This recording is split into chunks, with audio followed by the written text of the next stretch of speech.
A Bíblia Sagrada, ela tem uma particularidade que poderíamos comparar como um noticiário diário.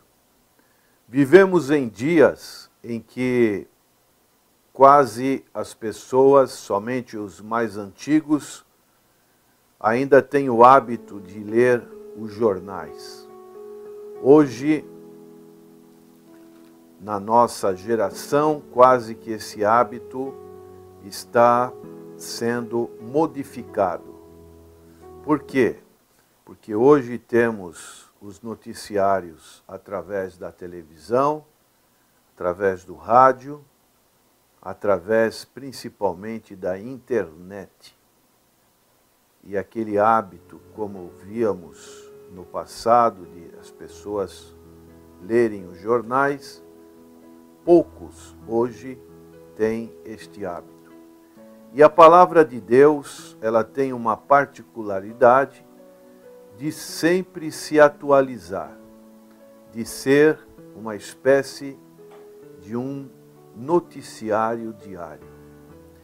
E isso podemos comprovar em vários textos, e nessa manhã gostaríamos de sugerir o texto que está em 2 Timóteo, capítulo 3, onde o apóstolo Paulo, ele faz recomendações para o seu jovem companheiro, o seu jovem cooperador, pastor Timóteo. E ele diz, no capítulo 3 de 2 Timóteo, sabe, porém isto, como que deixando-o bem a par dos acontecimentos, que nos últimos dias sobrevirão tempos trabalhosos. Esses últimos dias incluem a era cristã na sua totalidade.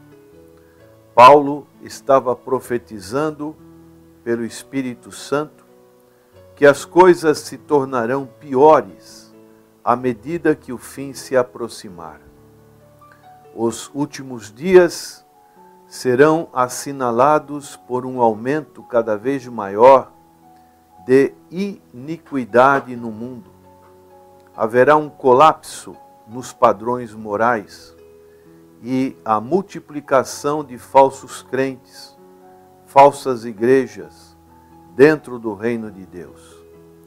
Estes tempos serão espiritualmente difíceis, serão tempos penosos para os verdadeiros servos de Deus. E por isso, o apóstolo Paulo faz esta recomendação e ele diz, porque haverá homens amantes de si mesmos, avarentos, presunçosos, soberbos, blasfemos, desobedientes a pais e mães, ingratos, profanos, sem afeto natural, irreconciliáveis, caluniadores, incontinentes, cruéis, sem amor para com os bons, traidores, obstinados, orgulhosos, mais amigos dos deleites do que amigos de Deus, tendo aparência de piedade, mas negando a eficácia dela. Aí Paulo diz, destes afasta-te, porque deste número são os que se introduzem pelas casas e levam cativas mulheres nécias, carregadas de pecados, levadas de várias concupiscências. E este verso 7, ele é muito importante, que aprendem sempre e nunca podem chegar ao conhecimento da verdade. São pessoas que ficam ouvindo a palavra, mas nunca podem chegar ao conhecimento da verdade. E aí Paulo, ele dá um exemplo do Antigo Testamento. E como Janes e Jambres resistiram a Moisés, assim também estes resistem à verdade, sendo homens corruptos de entendimento e réprobos quanto à fé. Não irão, porém, avante, porque a todos será manifesto o seu desvario, como também o foi o daqueles. Então o apóstolo Paulo faz essa advertência a fim de reanimar os obreiros que com suas igrejas permanecem leais a Cristo e a sua revelação. A plena bênção da salvação em Cristo e o poderoso derramamento do Espírito Santo continuarão à disposição daqueles que permanecerão leais à fé e à prática do ensino no Novo Testamento. Mas também a apostasia na igreja, ela redundará, conforme nós acabamos de ler, e temos essa promessa e essa esperança, em mais graça e poder para os que se mantiverem firmes na fé que foi entregue uma vez aos santos. Então encontramos uma verdadeira insensatez. Pessoas que enxergam o mundo, e nós vamos ver pela história da igreja, história mundial, que essas coisas não são novidades. Paulo fala desses últimos dias. E ele, escrevendo essa segunda epístola a Timóteo, ele faz 4 recomendações. A primeira, que está no capítulo 1, que nos versos 3 e 4, que Paulo reavivasse o dom que há nele. Esse reavivar sempre é algo que nós precisamos.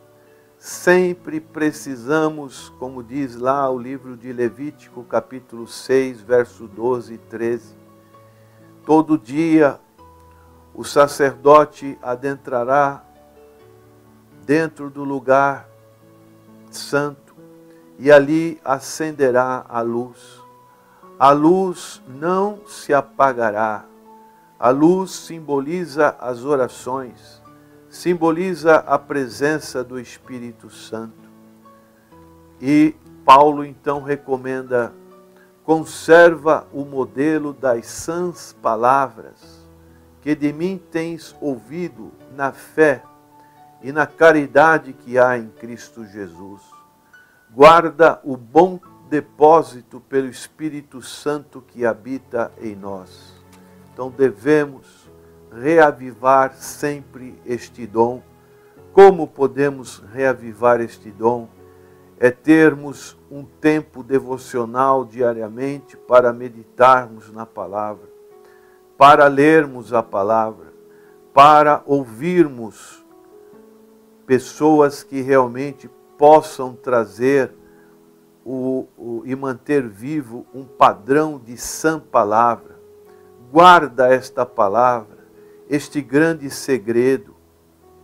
E hoje nós encontramos palavras que são verdadeiras contradições a essa orientação do apóstolo Paulo, quando alguns grupos dizem que a letra mata e o Espírito vivifica. Quando o Senhor Jesus, ele foi tentado em Mateus capítulo 4, a defesa do Senhor Jesus Cristo foi através da palavra, quando ele disse para o tentador, para Satanás: está escrito, nem só de pão viverá o homem. E assim, por 2 outras vezes, ele utilizou-se da palavra. É a palavra que nos dá juntamente com o Espírito Santo, a fortaleza para resistirmos às astutas ciladas do inimigo.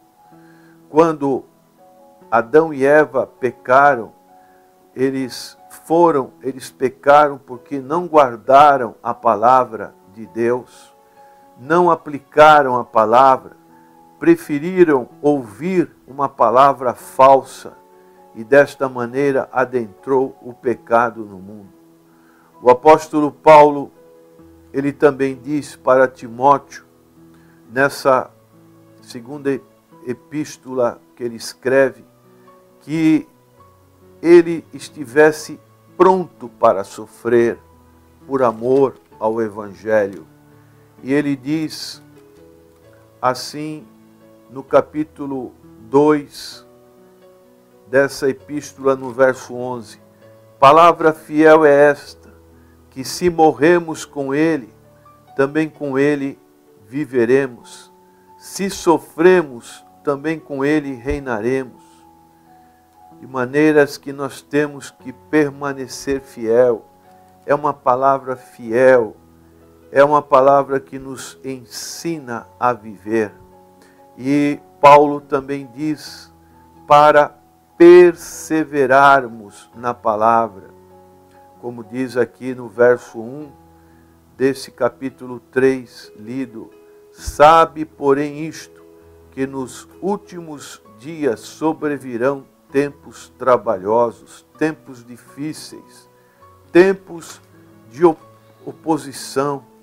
E o que caracteriza esses tempos foram essas características que nós pudemos já fazer menção do verso 2 ao verso 9 deste capítulo 3 de 2 Timóteo. Pessoas caluniadores, pessoas de uma falsa conduta moral, de uma falsa religião.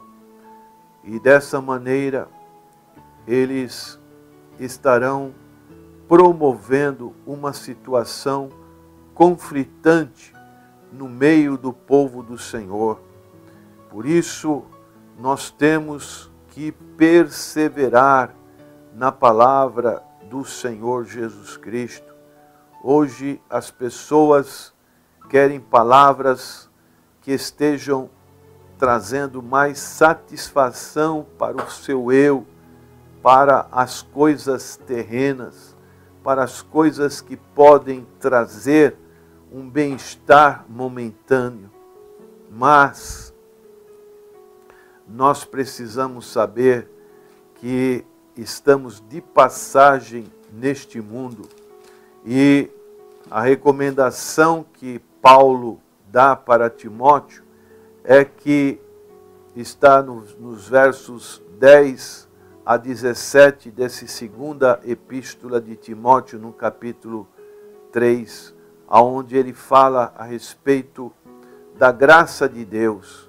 E ele começa dizendo no verso 10: tu, porém, Timóteo, tens seguido a minha doutrina, o meu modo de viver, a minha intenção, a fé, a longanimidade, a caridade, a paciência, perseguições e aflições, das quais me aconteceram em Antioquia, em Icônio e em Listra. Quantas perseguições sofri, e o Senhor de todas me livrou. E também todos, Paulo generaliza, todos os que piamente querem viver em Cristo Jesus padecerão perseguições. Então, o cristão, ele tem que entender isso. Ele não pode achar que está, principalmente aqueles que querem ter uma vida com Deus, que terão uma vida sossegada. Então, padecerão perseguições. Mas os homens maus e enganadores irão de mal para pior, enganando e sendo enganados. E Paulo novamente diz essa expressão, a segunda pessoa do singular. Tu, porém, Timóteo, tu, porém, meu irmão, permanece naquilo que aprendeste e de que foste inteirado, sabendo de quem o tens aprendido. Qual é a tua fonte? Aonde você tem lido? Aonde você tem ouvido a palavra do Senhor? Será que essa fonte realmente é uma fonte limpa ou é uma fonte contaminada? E que desde a tua meninice sabes as sagradas letras que podem fazer-te sábio para a salvação pela fé que há em Cristo Jesus. E aí Paulo dá essa conclusão tão inspirativa como característica dos seus escritos, como que subindo a uma escada, subindo a uma montanha, onde podemos avistar uma maravilhosa vista, um panorama das coisas espirituais, ele diz: toda escritura divinamente inspirada é proveitosa para ensinar, para redarguir, para corrigir, para instruir em justiça, para que o homem de Deus seja perfeito e perfeitamente instruído para toda boa obra. Será que isso tem acontecido, por exemplo, nas nossas igrejas? Será que isso realmente tem acontecido, por exemplo, no nosso Brasil? Dizem que o Brasil atualmente tem 42 milhões de evangélicos. Qual é a diferença que esses 42 milhões, se é o que dizem, estão fazendo no Brasil? Será que estão seguindo esta doutrina que Paulo indica para Timóteo? Ou estão seguindo outras doutrinas, outros ensinos que nos falam simplesmente de bens materiais, de curas, de milagres, de situações que são praticamente exteriores, mas que a alma, o ser interior, o novo nascimento quase que não ocorre. Paulo está dizendo para Timóteo que nós precisamos ter uma verdadeira adoração a Deus, um verdadeiro relacionamento com Deus, entender qual é o fim principal da nossa existência neste mundo. E a principal existência neste mundo, como dizia Agostinho de Hipona, é adorar a Deus. Por isso o Senhor, ele resumiu os chamados mandamentos, especialmente os 10 mandamentos. Adorarás o Senhor teu Deus de todo o teu entendimento, de todo o teu coração, de toda a tua força, e amarás o teu próximo como a ti mesmo. Então essas são a prioridade, os paradigmas que nós devemos ter para viver para a glória de Deus.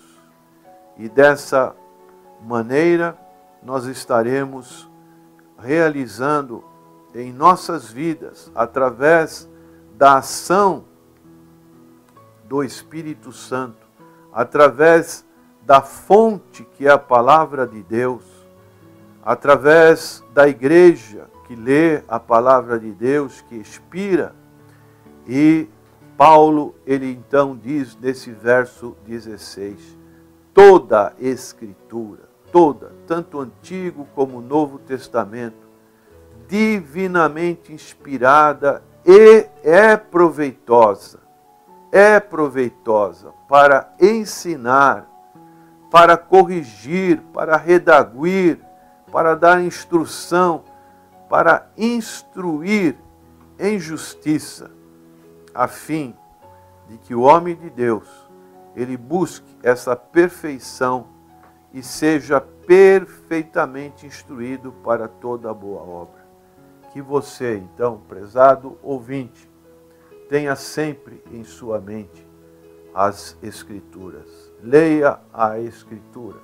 Esconda a Escritura no seu coração e que a Escritura seja a luz que te dê o caminho correto, que é o Senhor Jesus Cristo. Que Deus te abençoe, te guarde e que você sinta o desejo, o prazer de ler a palavra do Senhor. Amém.